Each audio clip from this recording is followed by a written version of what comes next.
สวัสดียินดีต้อนรับเข้าสู่บ้านเทรดและมาพบกับขาเจ้าเบี้ยวเนาะมื่อนี้จะพามารู้จักเรื่องของทำฟิล์มเรื่องเล็กน้อยแต่สำคัญเนาะสำหรับมือใหม่อาจจะเป็นประโยชน์สำหรับมือใหม่เนาะหรือมือเก่าที่อาจจะมองขามจุดเล็กๆน้อยๆเนาะเราจะไปเบิ่งนำกันโอเคทั้งที่เราจะมาเปิดโปรแกรม MT4 เนาะซึ่งคิดว่าแต่ละท่านเทรดเดอร์มือใหม่มือเก่ารู้จักแล้วเนาะโปรแกรม MT4 หลังจากเวลาเราเปิด account เนาะเราก็จะต้องได้เล่าโปรแกรมนี้มาใช้เนาะฉะนั้นในบรรดาโปรแกรมเนาะที่เราใช้สิ่งที่เราต้องเข้าใจก็คือ time frame เนาะซึ่งมีประโยชน์เรื่องเล็กน้อยเนาะแต่มีประโยชน์หลายเลยสุดๆเนาะนั่นข้าพเจ้าจะอธิบายในส่วนนี้เนาะท่านแถบด้านเทิงเนาะทุนบาร์เนาะด้านเทิงเนาะจะมี M1 หมายถึงแท่ง1นาทีเนาะแท่ง1นาที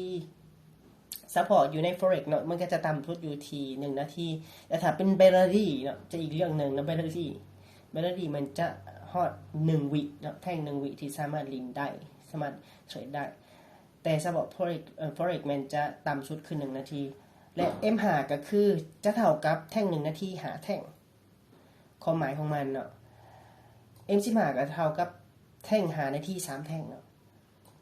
M30 ก็จะเท่ากับแท่ง15นาที2แท่ง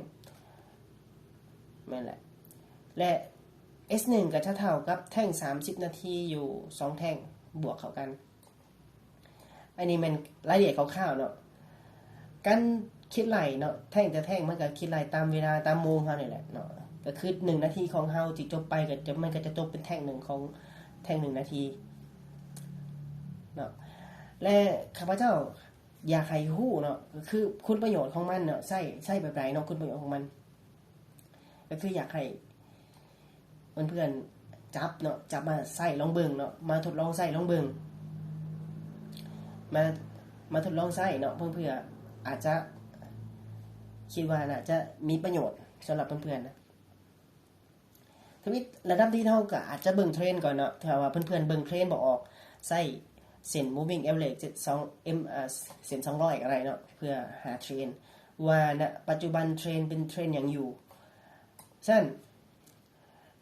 การที่เฮาเทรด in time frame เนาะจะประกอบกับprice action ที่ข้าพเจ้าใช้ก็คือแท่งengulfing เนาะตัวนี้ engulfing กับ time frame ใช้ประโยชน์นำกันได้ไหนเนาะข้าพเจ้าจะพาไปเบิ่งหลังจากเวลาเฮาเทรดเนาะเฮาเห็นแท่ง engulfing ซึ่งเพื่อนๆผู้ที่เริ่มเทรดเนาะก็อาจจะรู้จักเกี่ยวกับ price action ที่ว่า price action แต่ละอย่างนะจะบ่งบอกแนวโน้มแนวใดฉะนั้นในเมื่อเฮาเห็นเนาะตัวอย่างตัวนี้บางส่วนซื่อๆเนาะที่ข้าพเจ้าจะยกตัวอย่างตัวนี้เนาะแท่งตัวนี้แท่งอยู่ใน M30 เนาะ M30 เป็นเกิด engulfing ข้อหมายว่าในแท่งต่อไปหรือว่าทิศทางของตลาดมีโอกาสที่จะปรับตัวขึ้นต่อบวกกับเทรนด์ณปัจจุบันเนาะเป็นเทรนด์ขาขึ้นอยู่เป็นเทรนด์ขาขึ้นอยู่เนาะเป็นเทรนด์ขาขึ้นอยู่เฮาเห็นแท่ง engulfing แล้วเนาะเฮาจะย่อลงไปที่ time frame M5 time frame M5 เพื่อหาหยังหาจุดเข่าเนาะนั่นคือข้าพเจ้าว่าเนาะM30 จะเท่ากับแท่ง M5 อยู่6แท่งเนาะระดับ1 2 4 6พอดี6แท่งน่ะจะจบด้วยแท่งแดงนี่พอมีใส่เนาะมีทิมใส่น้อยนึงเนาะอาจจะเป็นใส่ของมันตัวนี้ในแท่งของหาทีนี้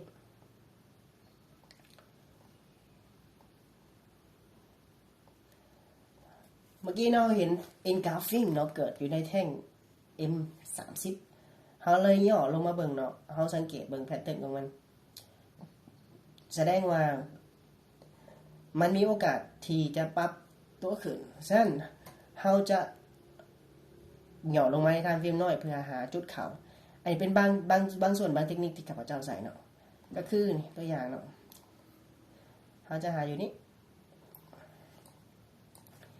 ความหมายคือมันเบรกเทรนเนาะเบรกเทรนน้อยเพื่อกลับเข้าสู่เทรนใหญ่ของมันเทรนหลักของมันเนาะหลังจากที่มีการผลักโตของมันลงมามันมีการผลักโตลงมาเนาะผลักโตลงมาแล้วมีการเบรกขึ้นเนาะแล้วเฮารอหาจังหวะการมารีเทสโซน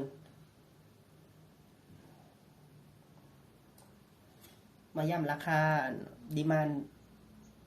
ของเฮาเนาะอันนี้เป็นเพียงแต่เทคนิคหนึ่งนี่ที่เฮาใช้ในกับคู่กับ time frame เพียงแต่เพื่อนๆหาเนาะ price action ใน time frame ใหญ่แล้วเข้ามาเทรดใน time frame น้อยฉะนั้นเพียงเฮาฮู้จักว่า time frame มีประโยชน์เท่าใดเฮาจะสามารถเอามาประยุกต์ใช้กับเทคนิคเทรดเฮาได้บวกกับ price action เนาะ price action เพื่อนๆสามารถไปback test เนาะ back test ก็คือเฮาลองไปสังเกตลักษณะแท่งเทียนเนาะที่ใน time frame ใหญ่ๆที่เกิดขึ้นหลังจากที่มันเกิดขึ้นแล้วกราฟมีการปรับตัวในทิศทางเดิมของมันเนาะback test หลายๆรอบหลายๆครั้งเมื่อมั่นใจแล้วจงคอยเทรดในบัญชีที่เป็นบัญชีเงินแทนเนาะสำหรับคลิปนี้ฝากไว้เนาะเพื่อนๆที่สนใจในเรื่องการเทรดสามารถเอาไปปรับอะแดปเข้ากับสไตล์การเทรดของตัวเองได้หรือถ้าคิดว่าคลิปนี้มีประโยชน์ฝากกดไลค์กดแชร์เนาะเพื่อจะเฮ็ดคลิปต่อไปในการแนะนำจุดเข้าต่างๆแล้วก็เทคนิคต่างๆเกี่ยวกับการเทรดใน Forex และอาจจะมีตลาดอื่นๆมาตามมาทีหลังเนาะสำหรับคลิปนี้ฝากไว้ขอบใจ